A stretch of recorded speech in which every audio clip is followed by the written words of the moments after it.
What's going on, guys? It's your boy Joe back with another video. Today we're going to talk about how to conduct an estimate, like when you're going to people's houses and you're giving them quotes. That's the best way to do it.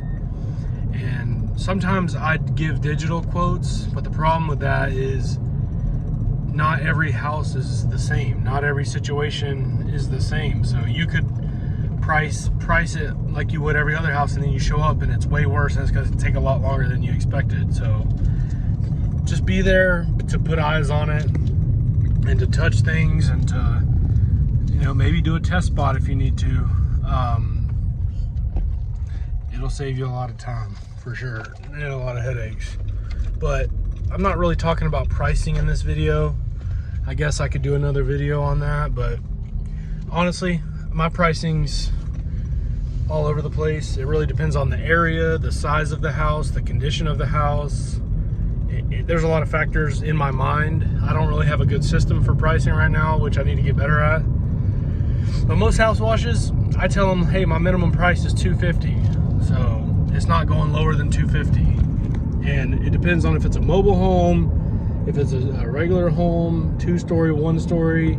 There's ways of talking that will build the value in what you're doing. So I always like to tell people about the difference between pressure washing and soft washing, and using a chemical-based cleaning system versus the old-fashioned pressure washing, which can damage siding, it could damage soffits and fascia boards and stuff, and remove paint. And chemically cleaned, the chemical cleaning route is a lot safer, more efficient, and way more effective, because when it comes to organic growth on the house, those are living organisms that have roots that can get them work their way in to your siding, underneath your siding, on your roof, around your window sills. It can creep into your house eventually over time. Not always, but it can happen. So the way that I explain the pressure washing versus soft washing is I say, if I pressure wash it, all we're doing is essentially knocking off the surface. Like, we're just knocking off the top layer of all the organic stuff, but that doesn't ensure that we are killing the roots, so they won't grow back as fast. And you wouldn't take a shower without using soap, would you? No, you wouldn't. You don't just get in the shower and turn on high pressure water and then get out of the shower and expect to be clean. We use soaps. So that's a good analogy you can throw out there. I don't really use it that much, but it made sense to me. But other than that, really, I spend about 90% of the estimate not talking about pressure washing. Like the lady today, I did an estimate today, and it was a referral. She walks outside with a Georgia Bulldog shirt on. I'm a Gator fan, so immediately the first thing she says when she walks out the door, I say is, "I didn't know you were a Georgia fan." I don't remember exactly what I said. I was like, I didn't know you were a Georgia fan. If she would have told me that, I don't know if I'd be here. I said something like that, and she started cracking up laughing. And you know, you just talk to people about how long have you lived in the neighborhood? How old is the neighborhood? When's the last time you got your house washed? Like, I kind of like I'd rather get to know somebody, because they know they want to get pressure washing done. You're not trying to convince them that they need to get it done. They know they need to get it done. And if you're sitting there only talking about the process and you're only talking about the price, people become very logical, and people don't buy things logical. They buy it emotionally, how it's going to make them feel. How do you feel about the person performing the service? So if you can get people to like you, 9 times out of 10, you could close the deal, and without even really trying. I throw the price out there, and I'm not sitting there doing all this closing objections and blah blah blah blah blah. I don't negotiate with people. Like, my price is my price, and I stand firm on my price, and it's worked many of times. I've had people say no to me and to my face, and then I drive away and they call me back and say, "Hey, let's just go ahead and get it done." Because people realize it's gonna take a whole weekend for most homeowners to pressure wash their house, because they're gonna do it the old-fashioned way. They might screw some things up. It's hot. They're not conditioned for it. They don't want to do it. They got kids, they got work, they got to make dinner, they got chores.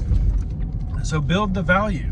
Like, absolutely build the value. And really build the value in yourself. Like, just get them to like you. Like, you know, I talked to her about the Florida-Georgia game and how I thought after the first drive of the game that the Gators had a good chance, and then the rest of the game was crap. And I just asked her questions about the neighborhood. How long have you lived in this area? Do you like it?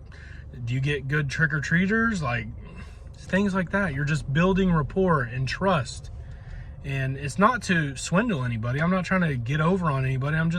I want them to like me because I know I'm a good person. I know I'm likable. I believe in the service that I provide. I know I'm very good at it. I know I can deliver the results that I say I can deliver. So if your conviction is very high, you don't have to worry about selling your services. Sell yourself. You are the product. There's a million pressure washing businesses out there. So sell yourself. You are the difference. And the thing about it is, I want to be friends with my clients. Like, I want to call them 6 months after the job just to check in. Hey, how's everything going? How was your holidays? How was Christmas? How's New Year's? Blah, blah, blah. And that's it. If you just look at this without all the pressure that most people put on themselves, like, oh, I need to close this. Oh, I got to get it. Like, no, you don't. Just get to know people. Ask them questions. Like, and remember the answers they give you, so when you show up at the job, you know, you can repeat it back to them. It shows that you care, that you listen, that you want to talk to them. You know, a lot of people don't care what you say to them. They only care about how you made them feel. And think about that in your own life. A lot of times we don't remember everything that's happened to us in our life. We just remember how we felt during certain times. Like when you first met somebody, you don't remember the words they say. You remember how you felt about the whole interaction. So that's exactly what your customers are going to do. They're going to remember how you made them feel. Were you like super serious and just cutthroat and just talking about the price and talking about blah blah blah, the business and all this crap? Like, or did you just talk to them like a friend, like somebody that you care about, that you want to know about? And not everybody is as open and extroverted and wants to talk, so it's not always the case. But 9 times out of 10, you could find something relatable. Like when you walk up to a house and there's nice landscaping, a line that I love to use is when they open the door, I say, what is the name of this plant right here? My wife, she's really into plants, so like, I'm just trying to learn more because I want to get her some plants like this one day. And then they'll go talking about the plants for 15 minutes. And I know a lot of times we're busy and we don't want to take the time to talk to the customers, but it makes a big difference. And there's all kind of things. If they walk out with slippers on, be like, hey, those look comfortable. You know, I want to get a pair like that. Or it doesn't matter. You can open it up any way you want to. Just don't put the pressure on yourself to be this so like cold-hearted closer, like salesperson. Like, screw that. Like, sell yourself. Just be yourself. Just talk to people like they're your friend already, and you'll be shocked at the results you get. So if you found any value in this, please subscribe. Thank you so much for everybody that subscribed already. We're over 1,000 subscribers, which is unbelievable. Like, I've had a couple YouTube channels in the past and none of them ever got close. So this means the world to me, and it lets me know that I've put out some decent value for people and that I've helped people, and I get a lot of tremendous positive comments, and people call my phone, they text me. I check in with people from time to time. Some of my subscribers, I'll text them and say, hey, how's everything going?